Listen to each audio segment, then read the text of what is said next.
During the Nazi regime from 1933 to 1939, Adolf Hitler sought to reduce the power and influence of the Christian churches in Germany, viewing them as potential threats to his totalitarian control.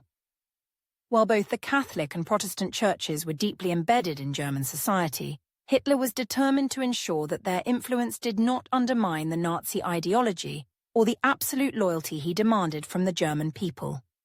Hitler recognized the power of the churches, both as institutions with significant social influence and as centers of moral authority that could potentially challenge the Nazi regime. His long-term goal was to diminish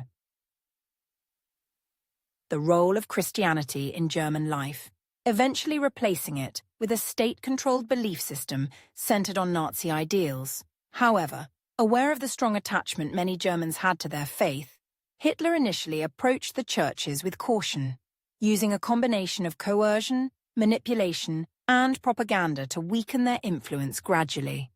The relationship between the Nazi regime and the Catholic Church was particularly fraught. The Catholic Church, with its international ties to the Vatican and its strong organizational structure, was seen as a significant threat. In 1933, soon after Hitler came to power, the Vatican signed a concordat with Nazi Germany, which was intended to protect the rights of the Catholic Church in Germany in exchange for the Church's agreement not to interfere in politics. However, the Nazis quickly violated the terms of the concordat. Catholic schools and youth organizations were shut down, church publications were censored, and many clergy were harassed, arrested, or sent to concentration camps for speaking out against the regime. The Gestapo closely monitored Catholic activities, and several high-profile Catholic leaders, including priests and bishops, faced persecution for their opposition to Nazi policies, particularly those related to the regime's eugenics and euthanasia programs. Despite this persecution, the Catholic Church remained a significant, if beleaguered, source of resistance to certain aspects of Nazi rule. The Protestant churches, on the other hand, were more directly targeted for control by the Nazi Party. Hitler aimed to unify the diverse Protestant denominations into a single, state-controlled Reich Church that would fully align with Nazi ideology.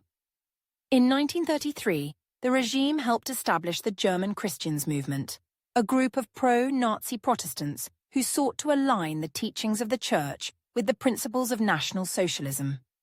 This movement gained considerable influence within the Protestant Church and supported the idea of a Reich Church led by a Reich bishop appointed by the Nazis. The German Christians promoted a version of Christianity that emphasized nationalism, anti-Semitism, and loyalty to Hitler, even going so far as to attempt to remove the Old Testament from the Bible due to its Jewish origins. However, not all Protestants were willing to submit to Nazi control. A group of Protestant pastors and theologians, led by Martin Niemöller and Dietrich Bonhoeffer, formed the Confessing Church in 1934 as a resistance movement against the Nazification of the Protestant Church. The Confessing Church rejected the Reich Church and the German Christians, maintaining that the Church's primary loyalty was to God, not to Hitler. This defiance led to severe repression, with many members of the Confessing Church being arrested, imprisoned, or otherwise persecuted. The Nazi regime viewed the Confessing Church as a significant threat and worked tirelessly to suppress its influence. Despite these efforts to control and diminish the power of the churches, both Catholic and Protestant, Hitler never fully succeeded in breaking their influence over the German people. While the Nazis managed to bring a significant portion of the Protestant Church under state control and severely persecuted the Catholic Church, they could not entirely eliminate the churches as centers of spiritual and moral authority. Nonetheless, the Nazi regime's campaign against the churches marked a clear attempt to subjugate all aspects of German life to the will of the Führer and to replace traditional religious values with the doctrines of National Socialism.